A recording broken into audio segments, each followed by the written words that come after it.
¿Alguna vez, en el ajetreo de la vida, te has dado cuenta de repente de que solo estás actuando el papel de una persona normal? Sonríes cuando los demás sonríen, aceptas expectativas invisibles y persigues las metas que la sociedad dice que deberías tener. Construyes una vida que parece perfecta por fuera, pero en el fondo hay otra voz susurrando, una voz cansada, una voz que anhela detenerse. Somos prisioneros de una búsqueda incesante. Perseguimos el éxito, luego el reconocimiento. Obtenemos reconocimiento, luego la felicidad.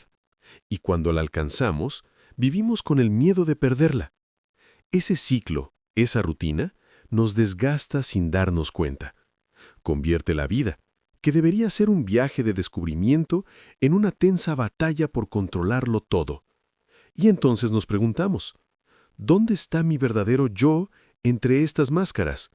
¿Dónde está la verdadera paz si no es en las alturas que intentamos conquistar? Si estas líneas te resuenan, esta es la señal que has estado esperando. El viaje que estamos a punto de emprender no es una lista de cosas que hacer para mejorar, no, es un camino hacia una vida más liviana. Un viaje de 15 pasos a tu interior, no para construir, sino para deshacer. Deshazte de las cargas de las expectativas, las cadenas del miedo y las ilusiones de control que han mantenido tu alma cautiva durante tanto tiempo. Ya no perseguiremos la felicidad. En cambio, aprenderemos a crear un espacio interior para que la felicidad se encuentre sola. Juntos desataremos cada nudo para devolverle al alma su libertad original. Una liberación completa te espera al final del camino. ¿Estás listo para dar el primer paso? 1.1. La paradoja de la persecución. Cuanto más te esfuerzas, más caos. El primer paso en el camino hacia la liberación, irónicamente, es darnos cuenta de que nuestros propios esfuerzos por liberarnos están apretando los nudos. Creemos que para tener paz debemos luchar. Para tener control debemos prepararnos. Pero la vida tiene una ley insidiosa que a menudo ignoramos. Cuanto más intentamos forzar un resultado, más lo alejamos. Imagina que tu mente es un lago en calma. Todo lo que deseas, paz, amor, éxito, es como la luna llena, perfectamente reflejada en el agua. Pero cuando surgen el miedo y el deseo, empiezas a hacer algo muy instintivo. Te agachas e intentas atrapar ese hermoso reflejo. ¿Y sabes lo que pasa? Tu mano solo remueve el agua, haciendo que la luna se rompa en 1000 pedazos caóticos. Cuanto más intentas atraparla, más se enturbia el agua y la luna desaparece. Lo mismo ocurre con la paz. No es algo que se pueda atrapar. Es un estado natural que solo regresará cuando dejes de agitar el lago de tu mente. La historia de Javier ilustra esta paradoja a la perfección. Javier era un programador brillante, una estrella en ascenso en la empresa. El puesto de gerente de ingeniería estaba vacante, y para Javier, conseguirlo era más que un simple paso adelante en su carrera. Era una reafirmación de su valía.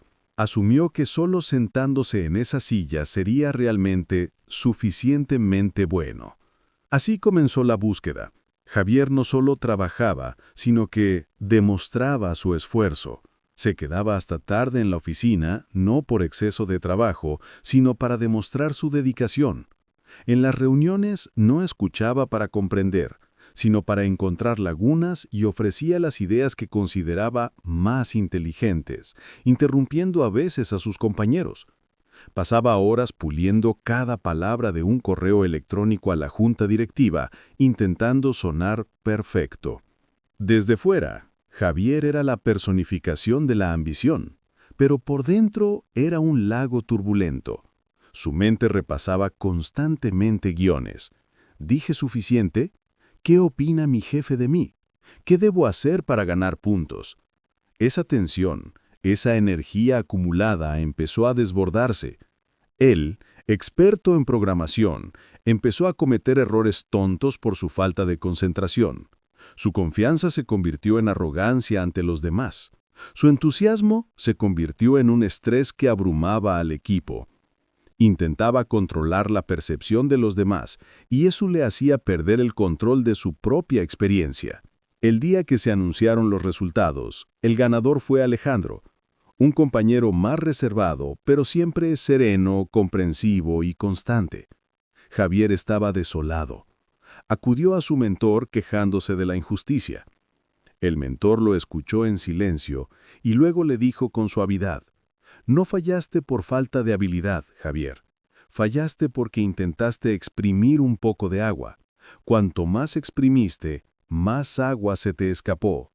Estabas tan concentrado en conseguir la luna que te enturbiaste tu propio estanque». La primera lección para nosotros es esta: soltar no significa renunciar a tus metas ni volverse perezoso. Soltar significa soltar tu apego obsesivo a los resultados. Significa desvincular tu autoestima de una posición, un título o una persona.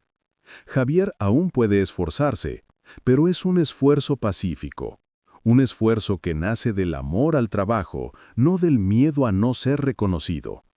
Detente y pregúntate, ¿qué luz de luna intentas capturar en tu vida? ¿Estás avivando inconscientemente tu propio lago interior? Reconocer esta paradoja es el primer paso valiente para recuperar tu quietud innata. 2. La raíz de la paz. Dejar de buscar. Convertirse. Tras reconocer la trampa de la persecución a través de la historia de Javier, surge una pregunta natural. Si no perseguimos, ¿qué hacemos? La respuesta reside en un cambio sutil pero poderoso. Pasar de un estado de búsqueda a un estado de conversión. El mundo exterior es un espejo gigante, no te da lo que quieres, sino que te refleja exactamente quién eres. Recuerdo a Isabela, pintora, y su alma es un lienzo de contradicciones. Su talento es innegable, sus pinturas están impregnadas de una profunda tristeza y una belleza salvaje.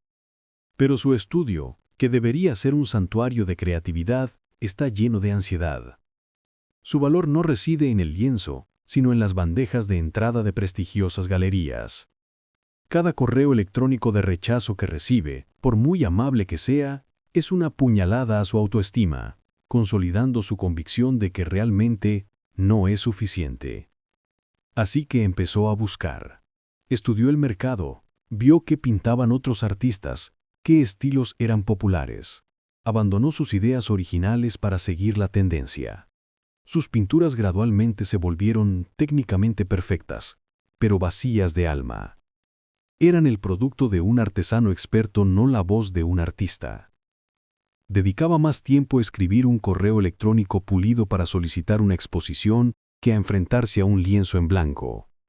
Navegaba por las redes sociales durante horas comparando el éxito de otros con el silencio de su estudio. Isabela ya no pintaba, rogaba que el mundo la eligiera. Hasta que un día, tras recibir el rechazo de la última galería que había soñado, Isabela se derrumbó. Miró la sala llena de obras de mercado, sin alma, y se sintió disgustada consigo misma. En su último momento de agotamiento, decidió hacer una última cosa antes de rendirse: pintar un cuadro para nadie, sin galería, sin comprador, sin elogios ni críticas. Un cuadro solo para ella. Sacó el lienzo más grande, puso su música favorita y comenzó. Por primera vez en años, no pintó con técnica, sino con emoción.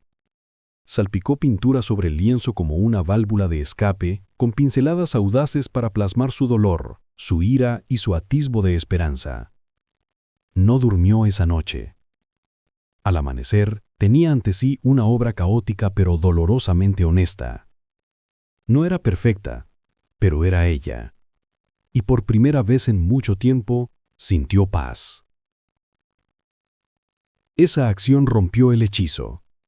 Isabela dejó de enviar correos electrónicos, dejó de comparar, empezó a pintarse a sí misma para sí misma. Su estudio se convirtió en un espacio de sanación. Una tarde, Un viejo amigo la visitó, trayendo consigo a un conocido coleccionista de arte independiente. Caminó, observando las pinturas perfectas en las paredes, y luego se detuvo en la obra que Isabel había pintado aquella noche de desesperación, todavía guardada en un rincón escondido. Guardó silencio un buen rato, luego se volvió y dijo: «No sé qué son esas cosas, pero esto es un alma. Quiero comprarla». El universo no se siente atraído por la carencia, sino por la plenitud. Lo que buscamos, amor, respeto, éxito, no es una mariposa que hay que perseguir, es la fragancia de una flor. No puedes capturar la fragancia, solo puedes cultivar tu flor. Convertirse es el arte de cultivar ese jardín interior. Es leer una página más de un libro, aprender una nueva habilidad, ser amable contigo mismo, encontrar la alegría en el silencio. Cuando estás pleno por dentro, ya no vienes al mundo con las manos extendidas, sino con un corazón dispuesto a dar. Si hoy no tuvieras que demostrarle nada a nadie, ¿en qué utilizarías tu energía para cultivar tu propio jardín interior? 3. La frecuencia de la realidad. Lecciones de la mosca y la abeja. La transformación de Isabela, de artista frustrada a mujer codiciada, no fue un milagro, fue un cambio de frecuencia. Piensa en tu mente como una radio. Hay muchos canales funcionando a la vez. El canal de la oportunidad, el canal de la frustración, el canal de la alegría, el canal del resentimiento. La cuestión no es si existe el canal de la oportunidad, sino si tu radio está sintonizada en la frecuencia correcta. Cuando operas desde un lugar de suficiencia interior, automáticamente sintonizas el canal de las posibilidades. Por el contrario, cuando operas desde la energía de la carencia, estás atrapado en el canal de los problemas. Esto no es una teoría, sino cómo se experimenta la realidad. Para comprenderlo mejor, veamos la fábula de la mosca y la abeja en un contexto moderno, a través de la historia de Mateo. Mateo es un empleado dedicado en una pequeña empresa de marketing. Es un hombre bueno y capaz, pero se siente víctima de sus circunstancias. Para él, su trabajo es una prisión mal paga y su jefe es un guardia severo. Cada día es una historia de injusticia. Llega a la oficina y su filtro mental inmediatamente busca negatividad. Notará que su jefe es más brusco de lo habitual al responder sus correos electrónicos. Escuchará información sobre los salarios de la competencia y se pasará el día preocupado. A la hora del almuerzo, él inicia las quejas y poco a poco atrae a los compañeros más optimistas a su torbellino de energía. Mateo es la personificación de una mosca. Caminando por el mismo sendero, una mosca saltaría un campo de flores fragantes para aterrizar en un vertedero. No lo hace por maldad, lo hace porque su cerebro está programado para buscarla. De igual manera, Mateo no ve que su exigente jefe, sin darse cuenta, le está inculcando una sólida ética de trabajo. No se da cuenta de que el entorno de una empresa pequeña le permite hacer más y aprender más rápido. Ve a sus compañeros de trabajo más cercanos como una fuente de quejas, en lugar de un valioso sistema de apoyo. La realidad de Mateo es realmente mala, porque está usando toda su energía para resaltar esa maldad. Pero en la misma oficina, con el mismo sueldo, con el mismo jefe, está Sofía. Sofía es la encarnación de una abeja. En el mismo camino, la abeja ignorará todo lo demás para encontrar y aterrizar en la única flor que florece. La mente de Sofía también tiene un filtro, pero está sintonizada en una frecuencia diferente. Ve el comportamiento difícil de su jefe como una lección gratuita de estándares profesionales. Ve las tareas difíciles como oportunidades para construir un portafolio impresionante. Ve a sus compañeros de trabajo como familia, un lugar para aprender y colaborar. Un día, surgió un proyecto grande pero desafiante. Requería muchas horas extras y ninguna recompensa inmediata. El filtro de Mateo gritó: «Otra carga, explotación». Fue el primero en decir que no. El filtro de Sofía susurró: «Aquí está, una oportunidad para escapar». Se ofreció voluntaria para el proyecto. Mientras Mateo usaba su energía para quejarse, Sofía usaba para concentrarse en resolver el problema. Convirtió el proyecto en un éxito inesperado, impresionando al cliente. Unos meses después, la misma empresa le ofreció un puesto directivo con una oferta que no pudo negarse. Mateo, aún ahí, negó la cabeza y reafirmó su convicción: la vida es injusta. Los mundos de Mateo y Sofía no son tan diferentes. Solo su frecuencia es diferente. Esto no es un llamado a ser tóxicamente positivo ni a ignorar los problemas reales. Es una invitación a ser conscientes del poder de la concentración. Donde enfocas tu atención, ahí es donde creces. Quejarse es una forma de cantar a la miseria. Cada vez que te quejas, alimentas la negatividad de tu mente. Hoy, trata de ser un científico observando tu propia mente. Observa lo que busca la mosca en ti. Luego, con suavidad y dedicación, intenta buscar la flor. ¿Cómo sería tu mundo hoy si tuvieras los ojos de una abeja? 4. La profecía del cuerpo. Actúa primero, siente después. Hemos abordado 3 ideas clave: dejar de perseguir, cultivar la paz interior y cambiar la frecuencia de enfoque. Pero queda una pregunta. ¿Cómo podemos cambiar nuestra frecuencia intencionalmente, especialmente cuando nos sentimos estancados? La respuesta reside en un secreto que a menudo se pasa por alto. El cuerpo puede guiar la mente. A menudo vivimos con un guión falso. Cuando me sienta seguro, lo haré. Pero el universo opera con la regla opuesta. Hazlo y te sentirás seguro. La acción es lo primero, el sentimiento le sigue. Esto no es autosugestión, sino un diálogo bidireccional entre el cuerpo y el cerebro. Cada acción, cada gesto, cada paso es una profecía enviada directamente al subconsciente, diciéndole quién eres.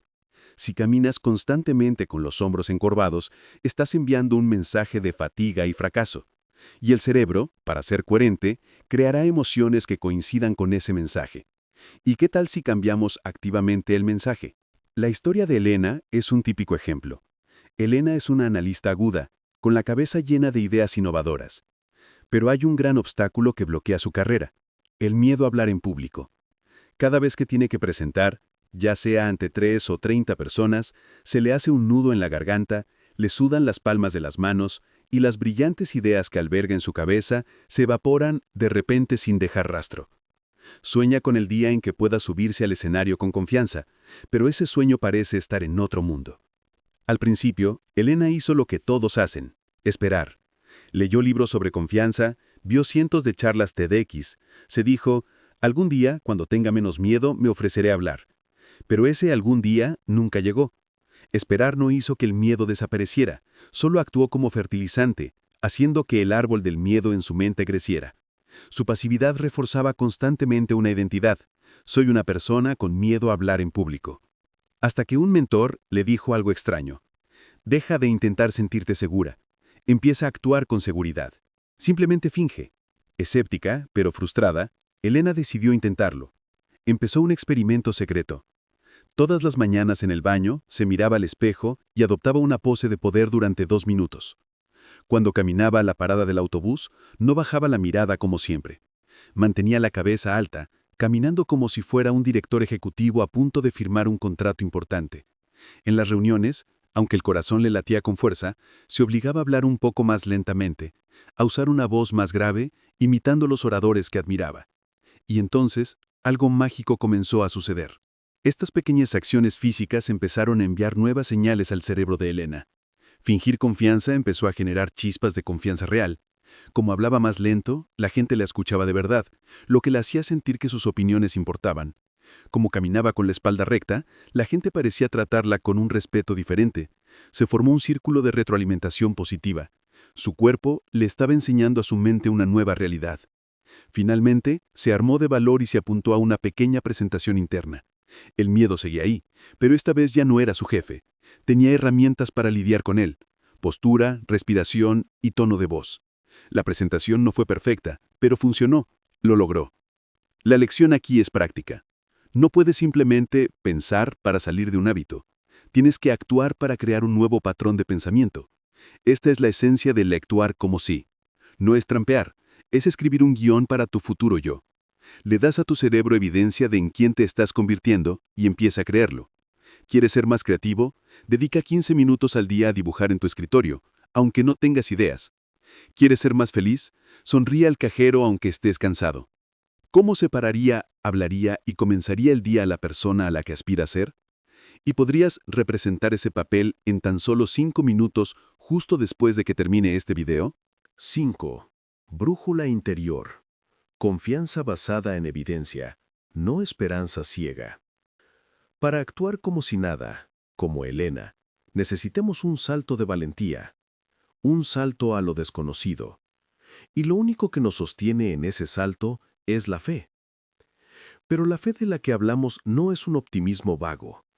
No es la fe segura de que todo saldrá bien.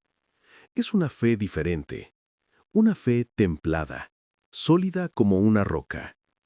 No es fe en que sucederá un buen resultado, sino fe en tu propia capacidad para afrontar cualquier resultado, bueno o malo.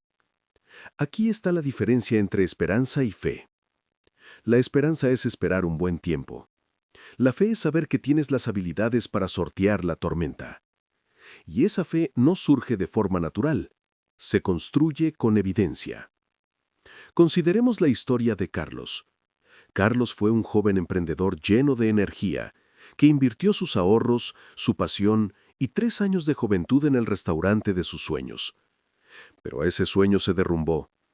Encontramos a Carlos sentado entre sus ruinas, deudas, críticas y una amarga sensación de fracaso. Su fe en sí mismo, en la vida, se hizo añicos. Sus amigos vinieron y le ofrecieron palabras vacías de consuelo. Aguanta, todo pasará. Ten fe en el futuro. Pero para Carlos, esas palabras eran como el viento silbando en una casa abandonada. No significaban nada.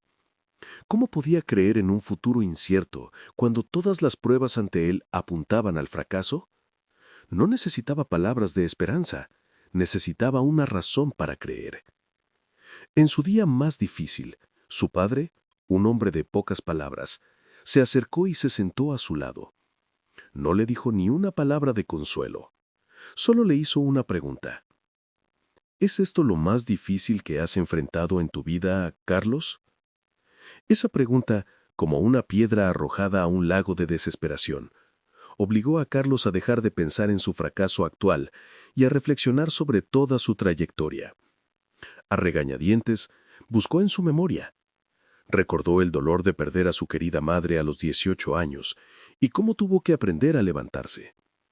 Recordó la soledad y el miedo de mudarse a una ciudad desconocida para ir a la universidad, sin amigos ni dinero. Recordó su lucha contra una grave enfermedad hace unos años, cuando los médicos dijeron que el pronóstico era muy malo, pero perseveró. Cada recuerdo, cada tormenta del pasado regresó. Y al compararlos con el fracaso de su negocio, una verdad impactante cruzó por la mente de Carlos. Perder el restaurante fue doloroso, pero no tanto como perder a su madre. Estar endeudado daba miedo, pero no tanto como estar solo en una ciudad desconocida. Se había enfrentado a una oscuridad mucho mayor que esta, y de alguna manera la había superado. Había sobrevivido. Estaba aquí, ahora. No era esperanza, eran datos históricos. Era una prueba innegable de su propia fuerza, una fuerza que había olvidado. Su pasado no era una serie de fracasos, era un museo de resiliencia. La fe de Carlos comenzó a reavivarse no porque creyera en el futuro, sino porque tenía pruebas del pasado. Tu brújula interior se calibra de la misma manera. La fe inquebrantable no se construye mirando hacia adelante con un optimismo ciego, sino mirando hacia atrás con una evaluación honesta. Tu historia de vida es un depósito de evidencia de tu resiliencia. Has sobrevivido al 100% de tus peores días. No es una cita inspiradora, es un hecho estadístico. Tómate un momento para hacer tu propia auditoría de resiliencia. ¿Qué tormentas has superado? ¿Qué heridas has sanado? Esas no son las cicatrices del fracaso, sino las insignias de la supervivencia. ¿Qué evidencia de tu pasado demuestra que eres más fuerte de lo que crees que eres en este momento? 6. El río y el castillo de arena. Dejando atrás el guión de una vida perfecta. La confianza que Carlos encontró no le garantizó que nunca volvería a fracasar. Solo le garantizó la fuerza para levantarse. Pero, ¿por qué sufrimos tanto cuando fracasamos? La raíz de gran parte de nuestra infelicidad no proviene del evento en sí, sino de la violenta colisión entre ese evento y el guión perfecto que hemos escrito en nuestra mente. Nos pasamos la vida creando mapas detallados de cómo debería ser la vida, solo para sufrir cuando la realidad nos muestra un panorama diferente. Imagina esto. La vida es un río salvaje, siempre fluyendo, siempre cambiante, impredecible. Nuestras expectativas son castillos de arena construidos meticulosa y bellamente en la orilla. Ponemos todo nuestro corazón y mente en cada detalle del castillo, y luego, cuando el río crece y se lo lleva, nos enojamos y nos resentimos con él. Pero no es culpa del río. Es culpa nuestra por construir algo frágil en un lugar que es inherentemente cambiante. Lucía construyó un castillo de arena así, y lo llamaron la boda de sus sueños. Desde pequeña había imaginado su gran día. No era solo un evento, era la culminación de una historia de amor perfecta. Y el centro de ese sueño era una ceremonia al aire libre, en un jardín de hadas bajo un atardecer color miel. Durante más de un año, Lucía planeó cada detalle: el color de las flores, la melodía de la música, el ángulo del fotógrafo. Su felicidad residía completamente en que el escenario se desarrollara a la perfección. Y entonces llegó el día de la boda, y con él cayó un aguacero torrencial. Un aguacero inesperado, que no estaba en el guión de Lucía. El jardín de hadas se había convertido en un lodazal. La orquesta no podía tocar bajo la lluvia. Su castillo de arena se derretía ante sus ojos. La reacción de Lucía fue de absoluta devastación. Se encerró en su habitación, con las lágrimas mezclándose con las gotas de lluvia que caían por la ventana. No era solo decepción, era una sensación de traición de la vida misma. ¿Por qué yo?, gritó en silencio. Su dolor no era por la lluvia, sino por la muerte de la imagen perfecta que había atesorado durante tanto tiempo. Mientras tanto, su prometido y todos los que la amaban esperaban. Su abuela entró en la habitación, mirando a su nieta retorciéndose de dolor. No pronunció palabras de consuelo sin sentido. Simplemente dijo: «Tienes dos opciones, Lucía. Una es lamentar la película que no se estrenó. La otra es vivir el momento real que está sucediendo ahí fuera. Tu prometido y todos los demás no vinieron aquí a ver una película perfecta. Vinieron por ti». Lucía se despertó con esas palabras. Miró por la ventana. Vio a su prometido, Mateo, empapado pero aún sonriendo, contando chistes para entretener a los invitados. Vio a sus mejores amigas, despojadas de sus costosos tacones, bailando y riendo bajo la lluvia. No les molestó que su guión se hubiera arruinado. Disfrutaban del momento. Y Lucía tomó su decisión. Se secó las lágrimas, se quitó los tacones y salió corriendo bajo la lluvia. La boda que siguió no se parecía en nada a lo que había planeado. Fue caótica, húmeda e improvisada, pero fue real, llena de risas y más hermosa que cualquier guión. La gente no recordará las flores perfectas, pero siempre recordará el baile de la pareja bajo la lluvia. Dejar ir las expectativas no significa dejar de soñar ni de planear. Significa tener esos planes en la mano abierta, no con el puño cerrado. Permite que la vida respire y que te llene de maravillosas sorpresas. ¿Qué castillo de arena intentas con tanto esfuerzo proteger de las corrientes de la realidad? Quizás la mayor libertad sea darle a la vida el poder de sorprenderte. 7. La ilusión de estar ocupado. A veces, detenerse es la forma más rápida de llegar a algo. Una vez que aprendes a soltar el guión, un vacío de libertad aparecerá en tu vida, y el instinto del ser humano moderno es llenar ese vacío inmediatamente con ocupaciones. Vivimos en una sociedad que venera la actividad. Una agenda apretada se considera un símbolo de estatus. No tengo tiempo se ha convertido en una respuesta orgullosa. Hemos confundido movimiento con progreso. Somos como un conductor perdido en el bosque, pero en lugar de detenernos a mirar el mapa, pisamos el acelerador con más fuerza, esperando que la velocidad compense la dirección. Pero lo cierto es que, en un mundo lleno de ruido, El silencio es una ventaja estratégica. La claridad y la comprensión no nacen de reuniones interminables ni de listas interminables de tareas pendientes. Nacen de momentos de pausa. Ricardo es el epítome del CEO de la nueva era. Su calendario es una matriz de reuniones programadas en incrementos de 15 minutos. Se enorgullece de su capacidad de pasar de una reunión de finanzas a una sesión de estrategia de marketing sin descanso. Para él, el cansancio es un símbolo de honor, y un día sin anotar en la agenda es un fracaso. El problema empezó cuando el proyecto más importante de la empresa, un producto estratégico, se estancó. Iba con retraso, se excedía del presupuesto y la moral del equipo estaba por los suelos. La respuesta instintiva de Ricardo: más reuniones. Celebraba reuniones Scrum a diario. Todos hablaban, se mostraban todas las diapositivas, pero nadie pensaba realmente. Estaban ocupados respondiendo correos electrónicos durante la reunión, ocupados preparándose para la siguiente. Cuantas más reuniones, más confusa se volvía la estrategia. Trabajaban, pero no conseguían nada. Daban vueltas en un torbellino de ajetreo sin sentido. Al borde del fracaso, en un raro momento de silencio mientras conducía a casa, Ricardo recordó de repente el consejo de un viejo maestro. Cuando estés perdido, no corras más rápido. Te detienes, te subes a un árbol alto y miras dónde estás. Al día siguiente, hizo algo sin precedentes. Envió un correo electrónico a todo el equipo del proyecto. Todas las reuniones relacionadas con el proyecto X quedan canceladas por las próximas 48 horas. Por favor, no hablen. Aprovechen el tiempo para pensar. Ricardo se encerró en su oficina, con el teléfono apagado y solo una pizarra. Las primeras horas fueron una tortura. El silencio lo inquietaba. La sensación de no hacer nada lo hacía sentir culpable. Pero poco a poco, a medida que la adicción a la actividad se disipaba, su mente comenzó a aquietarse.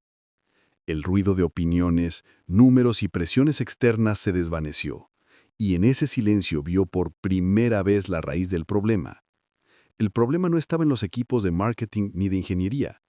El problema residía en una suposición errónea y temprana sobre las necesidades del cliente, algo que todos, con las prisas, habían pasado por alto.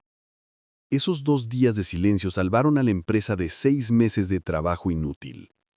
No somos directores ejecutivos, pero todos gestionamos un proyecto llamado vida. Y a menudo llenamos nuestras vidas de reuniones sin sentido, navegando sin rumbo en las redes sociales, viendo series sin parar, saltando de una tarea a otra, para evitar afrontar las grandes preguntas.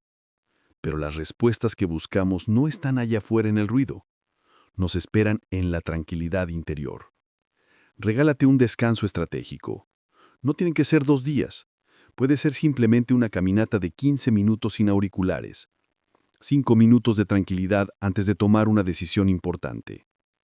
La quietud no es vacío. Es el espacio donde la sabiduría puede crecer. ¿Qué ocupaciones en tu vida son solo una forma de evitar el silencio? ¿Y qué respuestas te esperan al otro lado de ese silencio? 8. Kintsugi, el arte del alma. Donde nos rompemos es donde entra la luz. Cuando nos permitimos estar en calma, cuando el ruido del ajeteo se aquieta, empezamos a vernos de verdad. No solo nuestras fortalezas, nuestros logros. Vemos nuestras cicatrices, nuestros defectos, nuestros fracasos. Nuestra cultura nos enseña a ocultarlos, retocar la foto, contar la historia perfecta, mostrar un rostro impecable. Creemos que la perfección traerá aceptación. Pero existe una antigua filosofía japonesa que nos enseña lo contrario. Kintsugi es el arte de reparar cerámica rota con laca mezclada con polvo de oro. En lugar de desecharla, el artesano usa oro para resaltar las grietas. La filosofía que lo sustenta es profunda. La cerámica ahora es más hermosa, más única y más resistente gracias a su rotura. Las grietas no son una pena que deban ocultarse. Son parte de la historia, un legado que honrar. Lo mismo ocurre con el alma humana. Donde nos rompemos es donde la luz tiene la oportunidad de entrar. Sofía es una arquitecta talentosa. inteligente y amable, pero toda su vida la ha atormentado un solo detalle en su cuerpo. Una pequeña cicatriz en la mejilla, fruto de un accidente infantil. Para el mundo puede que sea solo un defecto insignificante, pero para Sofía es una grieta en la estatua perfecta que siempre se esfuerza por ser. Así que dedicó su vida a ocultarla. Llevaba el mismo peinado para que sus rizos siempre ocultaran la cicatriz. Al hablar, inclinaba la cabeza inconscientemente. Al tomar fotos, siempre elegía el mismo ángulo. Sus mañanas empezaban con 20 minutos de meticulosa aplicación de corrector. No era un ritual de belleza, era un ritual de ocultación. Creía que, para ser querida, considerada profesional y hermosa, primero debía hacer invisible la cicatriz. Pero cuanto más intentaba ocultarla, más grande se le hacía en la mente. Todo cambió durante un viaje de negocios a Kioto. Una tarde, entró en una pequeña tienda de cerámica. Su mirada se fijó en un hermoso cuenco de té, decorado con brillantes hilos de oro. Preguntó con curiosidad al anciano artesano dueño de la tienda. Este sonrió y le explicó el arte de kintsugi. No ocultamos las roturas, las celebramos. Las roturas forman parte de la historia del cuenco. Cuentan una historia. Son las líneas doradas las que lo hacen único y resistente. Esa frase, en ese preciso instante, impactó a Sofía como un rayo. Miró las líneas doradas del cuenco y por primera vez en su vida vio su cicatriz bajo una luz completamente diferente. No era un error de la naturaleza, era parte de su historia. Contaba la historia de una niña que se cayó, se lastimó, pero se levantó. Era una línea dorada única en su cuerpo. Al regresar, Sofía hizo algo que nunca se había atrevido a hacer. Se cortó el pelo. Por primera vez en años salió a la calle con el rostro descubierto. Al principio se sintió desnuda y asustada, pero entonces notó algo extraño. La gente no miraba su cicatriz como ella esperaba. Al contrario, cuando los miraba directamente a los ojos, sin evitarlos ya, parecían atraídos por su nueva confianza. La vulnerabilidad que antes consideraba una debilidad, al aceptarla, se convirtió en su mayor fuente de fortaleza. Había llenado sus propias grietas con oro. Todos tenemos nuestros defectos.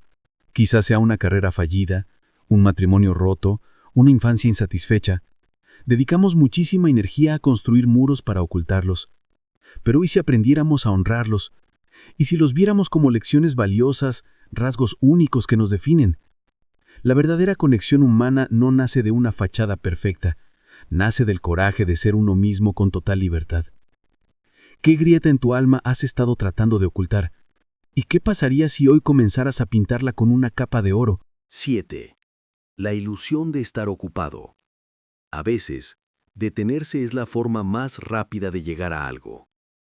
Una vez que aprendes a soltar el guión, un vacío de libertad aparecerá en tu vida, y el instinto del ser humano moderno es llenar ese vacío inmediatamente con ocupaciones.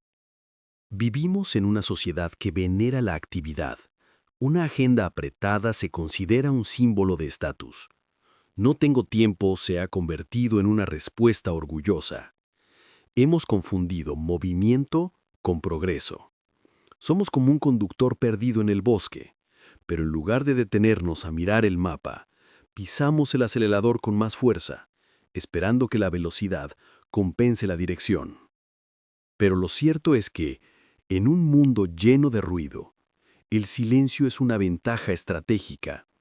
La claridad y la comprensión no nacen de reuniones interminables ni de listas interminables de tareas pendientes, nacen de momentos de pausa. Ricardo es el epítome del CEO de la nueva era. Su calendario es una matriz de reuniones programadas en incrementos de 15 minutos. Se enorgullece de su capacidad de pasar de una reunión de finanzas a una sesión de estrategia de marketing sin descanso. Para él, el cansancio es un símbolo de honor, y un día sin anotar en la agenda es un fracaso. El problema empezó cuando el proyecto más importante de la empresa, un producto estratégico, se estancó. Iba con retraso, se excedía del presupuesto y la moral del equipo estaba por los suelos.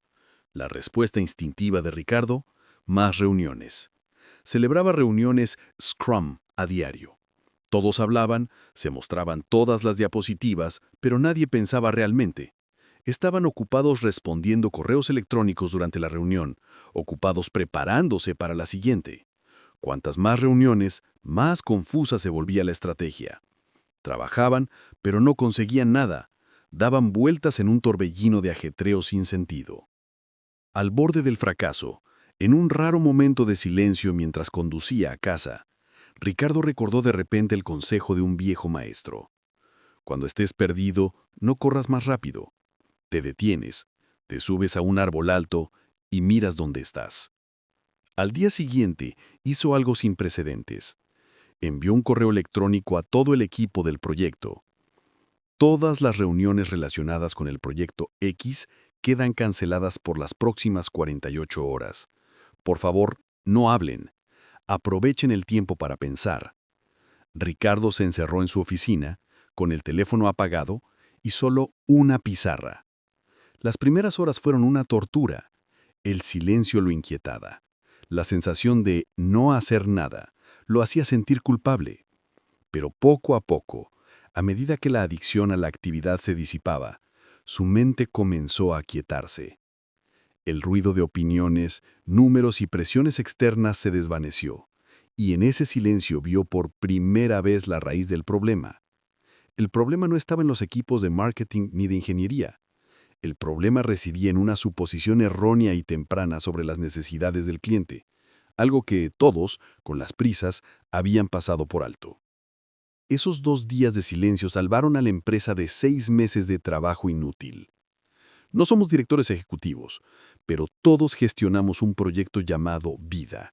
Y a menudo llenamos nuestras vidas de reuniones sin sentido, navegando sin rumbo en las redes sociales, viendo series sin parar, saltando de una tarea a otra, para evitar afrontar las grandes preguntas.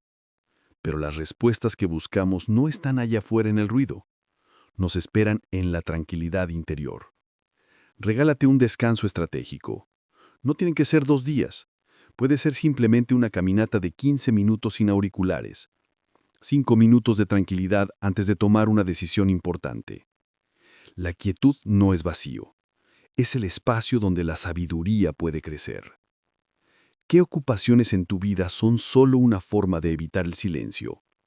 ¿Y qué respuestas te esperan al otro lado de ese silencio? 10. Cambio mental.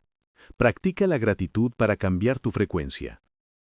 Ver el fracaso como datos es un salto intelectual. Nos libera del juicio. Pero incluso cuando la mente comprende, el corazón aún necesita tiempo para sanar. Las emociones negativas, la decepción y la tristeza, aún pueden persistir como réplicas. Entonces, ¿cómo podemos cambiar conscientemente nuestro estado emocional? De inmediato. La respuesta reside en una de las herramientas más poderosas, aunque a menudo ignoradas: la gratitud. A menudo pensamos en la gratitud como una emoción pasiva, algo que solo ocurre cuando ocurre algo grande y bueno. Pero la verdad es que la gratitud intencional es una acción. Es un interruptor mental. No puedes estar genuinamente agradecido y sentirte víctima al mismo tiempo. Ambos estados no pueden coexistir. Al activar el interruptor de la gratitud, cambias instantáneamente tu frecuencia de la carencia a la abundancia, de los problemas a las posibilidades. Consideremos la historia de Carmen. Carmen no experimentó un revés tan grande como Diego. Su problema era más sutil, y quizá por ello más aterrador. Era la apatía. Sentía que su vida era una zona gris. Estaba atrapada en un trabajo insatisfactorio, relaciones insulsas y una inexplicable sensación de estar estancada. No se despertaba cada mañana triste, simplemente no sentía nada. Su mundo había perdido su color. Su vida era un ciclo de existencia.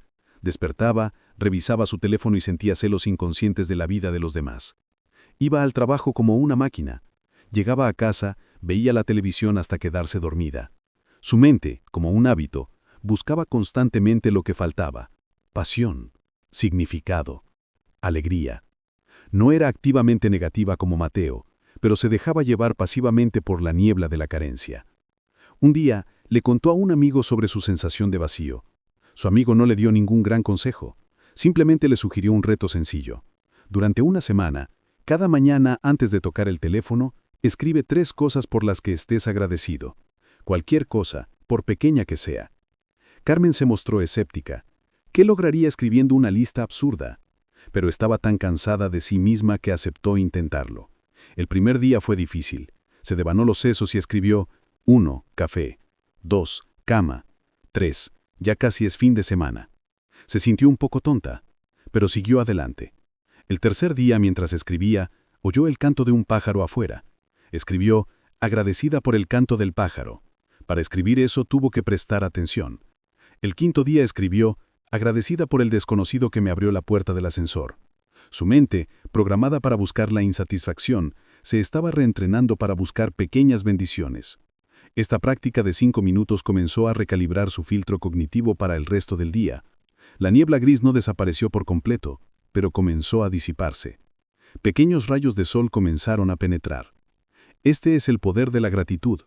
No se trata de negar la realidad, ni ignorar las dificultades. Se trata de construir una base sólida de abundancia.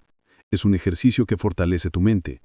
Cuando empiezas el día enfocándote en lo que tienes, en lugar de en lo que te falta, entras a la vida con una energía completamente diferente. Pasas de ser un mendigo feliz a una persona feliz. No tienes que creerlo. Inténtalo. Durante los próximos 7 días, empieza la mañana escribiendo o simplemente pensando en 3 cosas por las que estés agradecido. No lo veas como una tarea. Considéralo un acto intencional de sintonizar tu frecuencia con el canal de la abundancia antes de que el ruido del mundo te lo impida. ¿Por qué 3 cosas pequeñas ahora mismo puedes estar agradecido? ¿Y cómo te sentirías si empezaras mañana con esta energía? 11. El arte de la jardinería en la vida. Deja de perseguir mariposas. Hemos hablado de cambiar nuestra frecuencia, de practicar la gratitud. ¿Qué sentido tiene todo eso? En definitiva, se trata de cambiar nuestra relación con el mundo, de cazadores a jardineros. Piensa en las cosas hermosas y fugaces que anhelamos en la vida: amor, reconocimiento, alegría, admiración. Son como mariposas. Puedes correr por el campo todo el día con una red, exhausto, y atrapar una, pero pronto se irá volando. La persecución es inútil. Pero hay otro camino, el del jardinero. El jardinero no persigue mariposas. En cambio, dedica todo su tiempo y energía a cultivar un hermoso jardín. Cultiva la tierra, siembra, riega y deshierva. Cuando el jardín está en plena floración, ocurre algo natural. Mariposas de todas partes acuden. No las obligas, las atraes. Es una ley de vida. No las persigas, atraes. Alejandro fue un cazador de mariposas profesional. Era un complaciente con la gente. Su mayor miedo era ser rechazado o excluido de un grupo, así que se convirtió en un camaleón social, cambiando constantemente de color para adaptarse a su entorno. Persiguió la mariposa de la aceptación. Su vida era una serie de actuaciones. Coincidía con opiniones en las que no creía. Fingía que le gustaban las películas y la música que le parecía aburrida. Se reía de chistes que no tenían gracia. Gastaba dinero en fiestas caras para demostrar que era sociable. El resultado de esa búsqueda: un profundo vacío. Tenía muchos conocidos, pero ningún amigo de verdad, porque nadie sabía quién era en realidad. Las mariposas que atrapaba solo se quedaban un momento y luego se iban volando cuando dejaba de actuar. Estaba cansado. Hasta que una noche, tras regresar de una fiesta ruidosa donde se sintió un mentiroso, se sentó en silencio en la oscuridad y se dio cuenta. Había gastado el 100% de su energía intentando ser otra persona. Y el 0% cultivando quién era. En ese momento, decidió dejar de jugar. Empezó a decir que no, que rechazó invitaciones inútiles y se pasaba las tardes leyendo libros de historia, una pasión que había ocultado durante mucho tiempo. Dejó de intentar impresionar a la gente en el gimnasio y empezó a hacer ejercicio por su propia salud y felicidad. Se apuntó a una clase de cerámica de fin de semana, no porque estuviera de moda, sino por auténtica curiosidad. Dejó de perseguir mariposas. Se dedicó a su jardín. Al principio, se sentía solo. Algunos amigos superficiales se distanciaron. Pero entonces algo mágico comenzó a suceder. En el club de historia conoció a personas con pasiones similares y tuvo conversaciones profundas que nunca antes había tenido. En la clase de cerámica conectó con la gente a través de la alegría de crear.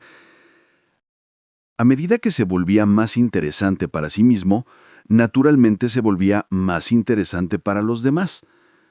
La gente se sentía atraída por su autenticidad y paz.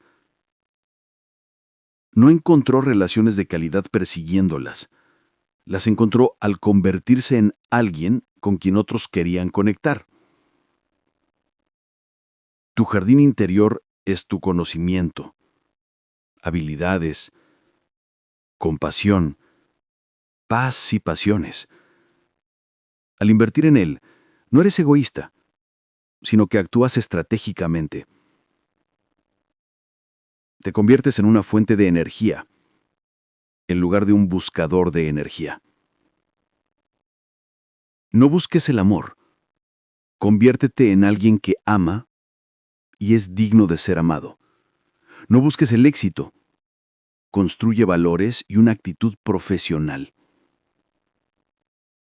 Hoy, plantarás una semilla o arrancarás una mala hierba de tu jardín interior. Inspiración empoderadora. Es posible que se disipe con el paso del tiempo, pero indudablemente empodera tu voluntad, y es profunda. Si te toparas con ella, con que, de repente, en el momento que no lo esperabas, te encontraras la misma palabra, te inspirara igual o mejor. Una de las maneras de empoderarte para cultivar más tu jardín interior es subiendo tu frecuencia. Inspirarte por medio de la lectura, meditar. Y no muchas veces ya sabes que hacer ejercicio te eleva la vibración. 12. Mapas y territorios. Aprendiendo a bailar con la incertidumbre. El jardinero trabaja duro cultivando su jardín, pero no puede controlar el clima. No puede controlar el sol ni evitar un chaparrón repentino. Hace todo lo posible y luego debe dejarse llevar, aceptar y cooperar con los elementos superiores. Aquí es donde nuestras mentes modernas tienen más dificultades. Anhelamos la certeza. Intentamos dibujar mapas perfectos del futuro creyendo que si planificamos bien podemos controlar nuestras vidas. Pero hay una verdad filosófica. El mapa no es el territorio. Nuestros planes son el mapa. La vida real es el territorio. La fuente de toda ansiedad surge cuando intentamos forzar el territorio salvaje y siempre cambiante para que se ajuste a nuestro mapa plano y rígido. La verdadera libertad no proviene de tener un mapa perfecto, proviene de aprender a bailar cuando llueve. Valentina es una adoradora de los mapas. Su vida se rige por hojas de cálculo, listas de tareas y planes minuto a minuto. La espontaneidad es su enemiga. Lo desconocido es un pozo de ansiedad. Tener un plan claro le da seguridad, la sensación de que el futuro está bajo control. Había pasado 6 meses planeando su viaje de sueños a Perú. Tenía una carpeta abultada, un itinerario detallado de cada día, cada hora. Había reservado todos los hoteles, todas las excursiones, todos los restaurantes. Sabía exactamente qué cenaría el 9º día de viaje. Su alegría no residía en el viaje en sí, sino en la perfección de su plan.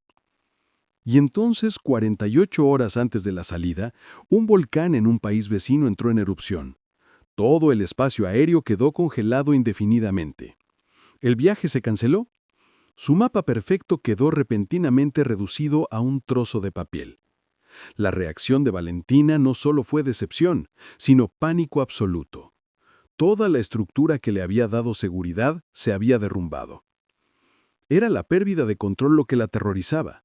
Se enfrentaba a 2 semanas de vacaciones y a un enorme vacío de no saber. Mientras se hundía en la desesperación, una amiga le dijo algo que parecía insignificante.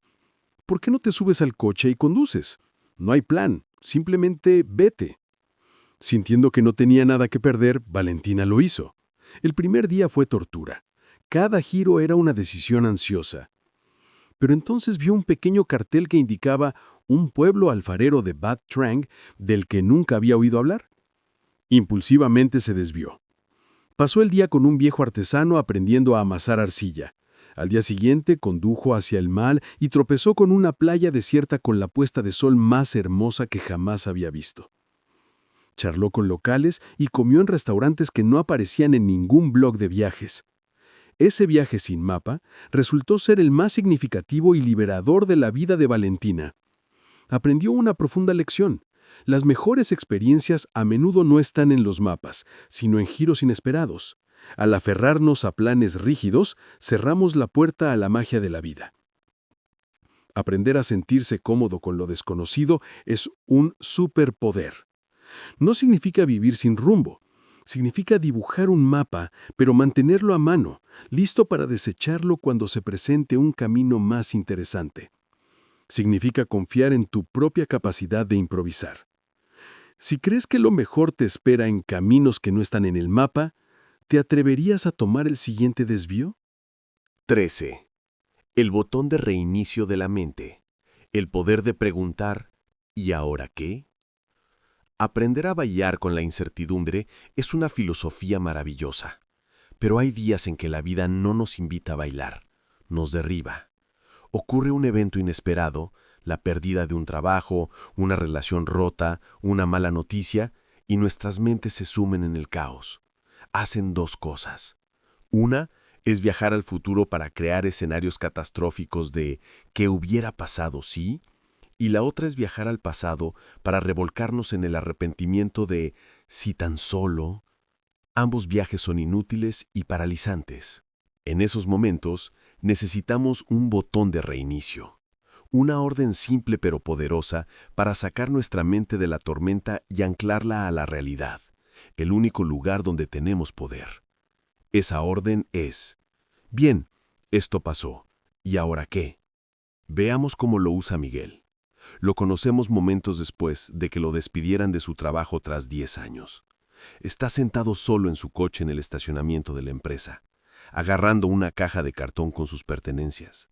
El suelo bajo sus pies se ha derrumbado. De inmediato una tormenta se desató en su mente. Futuro, ¿cómo voy a pagar la hipoteca? A mi edad, ¿quién me contratará? He defraudado a mi familia. Pasado, debería haberme desempeñado mejor en ese proyecto. Si tan solo no hubiera discutido con mi jefe. Sintió que se le aceleraba la respiración, que el corazón le latía fuerte y una sensación de absoluta impotencia se apoderó de él. Estaba estancado. Se quedó ahí sentado, atormentado por sus propios pensamientos, hasta que recordó un consejo que había leído en alguna parte. En una crisis, no intentes descifrar tu vida entera, simplemente piensa en tu próximo paso. Respiró hondo y dijo en voz alta al coche vacío: Vale, Miguel, esto pasó, no se puede cambiar. ¿Y ahora qué? Esa pregunta, como un balde de agua fría, lo despertó. Obligó a su cerebro a dejar de darle vueltas a la tragedia y a buscar una solución. Volvió a preguntar, buscando la respuesta más simple y sencilla posible. ¿Y ahora qué? La primera respuesta fue: ahora volvamos a casa. Arrancó el motor. Se había tomado una acción, se había librado de la parálisis. De regreso, la tormenta de pensamientos reanudó su curso. Volvió a presionar el botón. Bien, ya conduzco. ¿Y ahora qué? Respuesta: al llegar a casa, lo primero que haces es quitarte este delaje. Llegó a casa y eso fue precisamente lo que hizo. Otra pequeña acción completada. Su esposa lo vio y entró en pánico. Él tomó su mano y usó ese botón para ambos. Cariño, pasó. ¿Y ahora qué?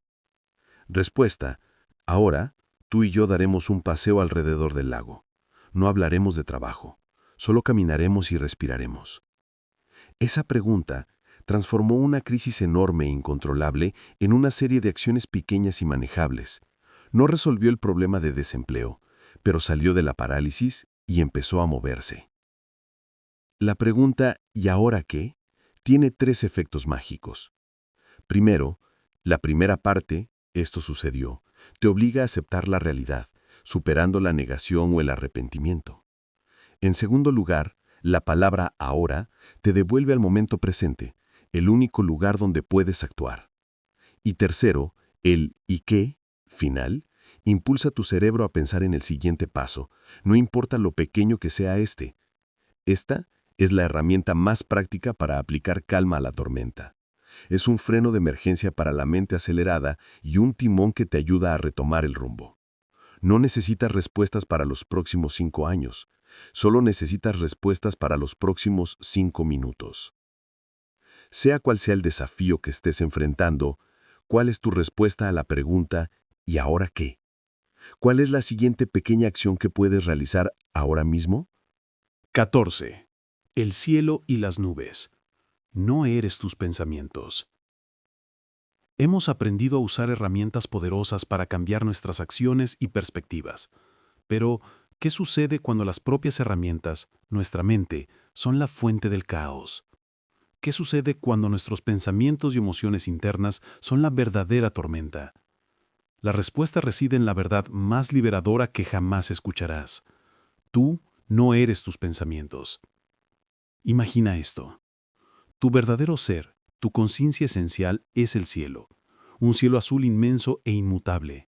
Tus pensamientos, emociones y recuerdos son solo nubes. Hay nubes blancas, esponjosas y ligeras. Hay nubes grises y densas. Incluso hay nubes oscuras con relámpagos. Vienen, se quedan un rato y luego se van. Pero no importa cuántas nubes de tormenta vengan, el cielo siempre es el cielo, intacto, siempre ahí detrás de todo. Nuestro problema es que olvidamos que somos el cielo y creemos que somos las nubes. Gabriel ha vivido toda su vida entre nubes de tormenta. Tiene una mente muy sensible e hiperactiva. Una pequeña preocupación puede, en cuestión de minutos, convertirse en un desastre total. La atormentan pensamientos de ¿qué hubiera pasado si...? Y una autocrítica constante. Su mundo interior era una película de terror interminable. Si un amigo no respondía un mensaje de texto de inmediato, se acumulaba en su mente una nube de pensamientos. ¿Están enojados conmigo? ¿Qué hice mal? Si su jefe le hacía una crítica constructiva, la interpretaba como «soy una empleada terrible, me van a despedir». No los percibía como pensamientos, los percibía como hechos.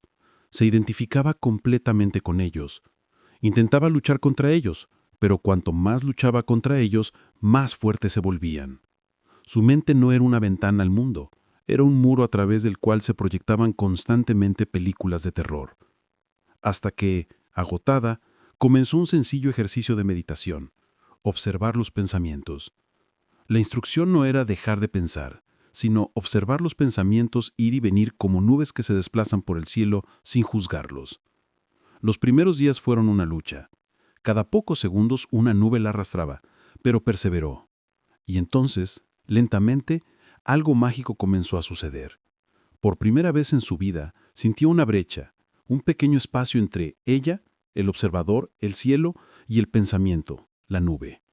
Surgió un pensamiento negativo familiar. Eres inútil. Pero en lugar de creerlo de inmediato, apareció un nuevo reflejo. Simplemente lo reconoció. ¿Ah? Este es el pensamiento «soy inútil» que pasa por su mente. Ese simple acto de reconocimiento lo cambió todo. Al no alimentar esa nube con su atención y fe, ésta gradualmente perdió su poder. Pasó y se disipó. Gabriela comprendió que no tenía que subirse a cada tren de pensamientos que se detenía en la estación de su mente. Podía simplemente sentarse en la plataforma y observarlos ir y venir. Una mente de pared es cuando estamos atrapados en nuestros pensamientos. Una mente de ventana es cuando los dejamos pasar. Esta es la diferencia entre estar inmerso en una película y estar entre el público, sabiendo que es solo una película. Este yo observador es la fuente de toda paz. Esto no es represión, es construir una relación sana con tu mente. Durante el próximo minuto, intenta esto. Cierra los ojos y observa. No intentes cambiar nada. Simplemente observa qué pensamientos surgen. Intenta encontrar un pequeño espacio entre tú y ellos. Ese espacio es el comienzo de la libertad. No eres la tormenta, eres el cielo que la contiene. ¿Qué nube de pensamientos flota en tu mente ahora mismo? ¿Puedes simplemente observarla en lugar de dejarte atrapar por ella? 15. La verdadera felicidad no está en la cima de la montaña. Aprende a amar la subida. Hemos recorrido un largo camino de 14 lecciones. Hemos aprendido a dejar de perseguir, cultivar un jardín interior, redefinir el fracaso y bailar con la incertidumbre. Todas estas herramientas están pensadas para ayudarnos en nuestro camino. Pero hay una pregunta final, la más importante. ¿A dónde nos lleva el camino? ¿Cuál es el destino final? La filosofía definitiva, la liberación definitiva, reside en una simple verdad. El destino no es tan importante como el viaje en sí. Vivimos en una cultura obsesionada con el destino. Graduación, ascenso, matrimonio, compra de casa, jubilación. Vemos la vida como una serie de cimas que escalar. Creemos que al plantar nuestra bandera en la cima, encontraremos la felicidad eterna. Pero no es así. Escucha la historia de Hernán, un hombre que, literalmente, ha pasado su vida escalando montañas. Está obsesionado con las montañas más altas y peligrosas. Para él, la felicidad es la sensación de estar en la cima del mundo donde nadie más puede llegar. Sus escaladas son una batalla. Aprieta los dientes ante el frío intenso, la falta de oxígeno y el dolor muscular. Ignora la majestuosa belleza que lo rodea, con la mirada fija en una sola cosa, la cima. Y lo hizo. Escaló muchas cimas. Cada vez que llegaba a la cima, experimentaba una sensación de alegría extrema. Tomó fotos, plantó banderas y se sentía como un héroe. Pero se dio cuenta de una triste regla. La sensación era efímera. Tras un par de días de descender la montaña, la emoción se desvaneció dejando tras de sí un vacío y una pregunta familiar. ¿Qué montaña seguir? Se dio cuenta de que era adicto a la sensación de conquista, no a la felicidad. El punto de inflexión llegó durante una escalada en los Andes. A solo unos cientos de metros de la cima, una repentina ventisca azotó la zona, obligando al equipo a refugiarse en una pequeña cueva. Al principio, Hernán estaba furioso. La meta estaba a la vista, y sin embargo estaba bloqueada. Se sentía un fracasado. Pero a medida que la tormenta se prolongaba, su ira se desvaneció, reemplazada por un profundo silencio. No había ninguna meta que perseguir, ninguna presión para seguir adelante. Solo estaban él, sus compañeros y el viento aullante afuera. En esa quietud forzada, empezó a recordar. Se dio cuenta de que los momentos en que se sentía realmente vivo no eran los de izar la bandera, eran los momentos en que él y sus compañeros compartían una taza de té caliente en el frigo bajo cero. La sensación de los músculos tensándose al agarrarse a un saliente rocoso aparentemente imposible. La belleza de un pequeño copo de nieve creciendo tenazmente entre las rocas. El majestuoso silencio de la montaña al amanecer. Había estado tan concentrado en la cima que había olvidado que la escalada en sí misma era lo que le daba sentido. La cima era solo una excusa. La escalada era todo. Todos somos escaladores de montañas. Las metas que nos fijamos, carrera, familia, conocimiento, son las cimas que necesitamos para encontrar nuestro camino. Pero si depositamos toda nuestra felicidad en el momento de alcanzar la cima, nos condenamos a una vida de pocos minutos de gloria y años de vacío. La felicidad duradera, la verdadera felicidad, se encuentra cuando aprendemos a amar la escalada en sí, cuando encontramos alegría en la lucha diaria, belleza en los tropiezos y gratitud por las lecciones del camino. Las 14 lecciones anteriores son herramientas para ayudarte a amar la escalada.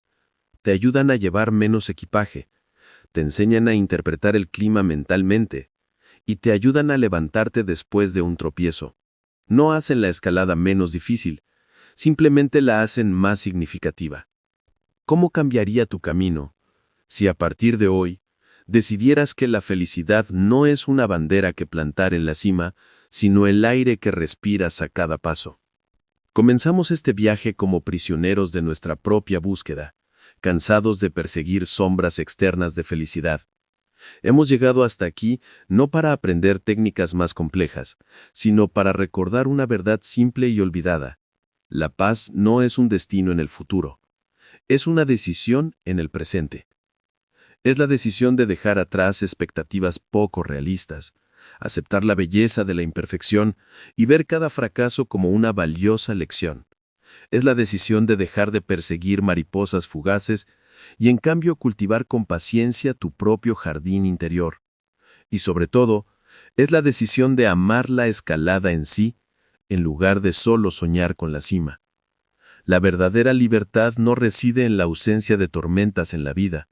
La verdadera libertad reside en saber que tienes la fuerza para sortear cualquier tormenta. Gracias por tenernos paciencia hasta el final. El viaje del autodescubrimiento siempre necesita compañía, aunque solo sea a través de la pantalla. Si encontraste algo propio en el video de hoy, difunde la noticia haciendo clic en el botón de suscripción, para que podamos seguir compartiendo viajes significativos como este juntos. Y antes de irte, deja un comentario abajo. No para nosotros, sino para ti, una pequeña promesa. ¿Cuál de las 15 lecciones de hoy te impactó más? ¿Y cuál será tu próximo paso, por pequeño que sea?